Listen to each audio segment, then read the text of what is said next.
اور دنیا بھر کے یہود اصبہان کے علاقے یا اصفہان کے علاقے یہودیہ میں آباد ہو جائیں گے،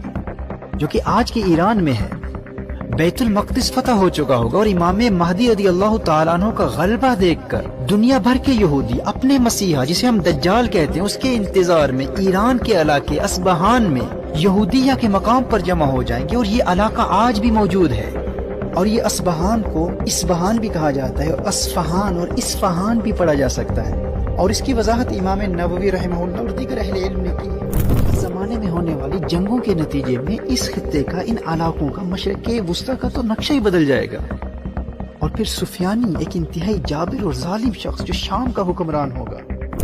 یہ نیوکلیئر ویپنز کے استعمال کا نتیجہ بھی ہو سکتا ہے، کیونکہ احادیث میں اس عالمی جنگ کا جو نقشہ کھینچا گیا ہے اور اس کے جو خوفناک اور تباہ کن نتائج بتائے گئے ہیں ان کو مد نظر رکھتے ہوئے اس بات کا انکار نہیں کیا جا سکتا کہ عین ممکن ہے کہ اس وقت کیمیکل ویپنز استعمال کیے جائیں،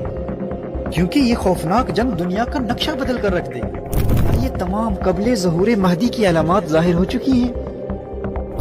یہودیہ کا علاقہ آج کے ماڈرن ڈے ایران کے اصفہان میں آج بھی پایا جاتا ہے، اور وہاں پر آج بھی یہود آباد ہیں، اور یہی وہ یہودیہ کا ایریا ہے جہاں دنیا بھر سے یہود ہجرت کر کے جمع ہو جائیں گے۔ کچھ وقت گزرنے کے بعد امام مہدی رضی اللہ تعالیٰ عنہ پر حملے کے لیے سفیانی اپنی فوج بھیجے گا،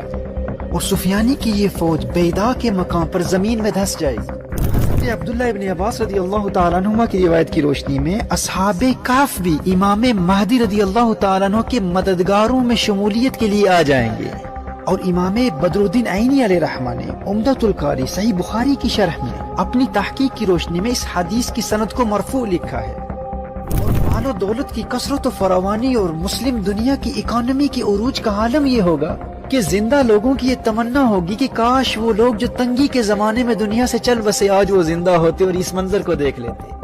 آج جب پورا عالم کفر اسلام کے چراغ کو بجھانے کی جد و جہد میں کوشاں ہے، اور تمام مسلم دنیا انتہائی قسم پرسی اور پسماندگی کی کیفیت میں ہے، جب ایسے مایوس کن حالات میں ہم ان احادیث کو سنتے ہیں تو امید کی ایک کرن نظر آتی ہے، اور یہی وہ امید ہے جو ہمارے اندر ہمت اور حوصلہ اور محنت کا جذبہ بیدار کرتی ہے کہ وہ دن دور نہیں ہے جب ملت اسلامیہ کو اس کے عروج رفتہ سے دوبارہ آشنا کرایا جائے گا، ہمیں ہماری کھوئی ہوئی وراثت پھر ملے گی۔ اگر ہم برسبیل تنزل یہ تسلیم بھی کر لیتے ہیں کہ ان 2 مہینوں میں یہ دریائے فرات کا خشک ہو جانا اور سونے کا پہاڑ نمودار ہونا اور یہ تمام واقعات و حوادث اور یہ ساری جنگیں ہو جائیں گی، اور ان تمام ممالک کا جغرافیائی اور سیاسی نقشہ ہی بدل جائے گا، اور اسی سال میں ان 2 مہینوں کے بعد مئی کے مہینے میں امام مہدی رضی اللہ تعالیٰ عنہ کو ظہور متوقع ہے۔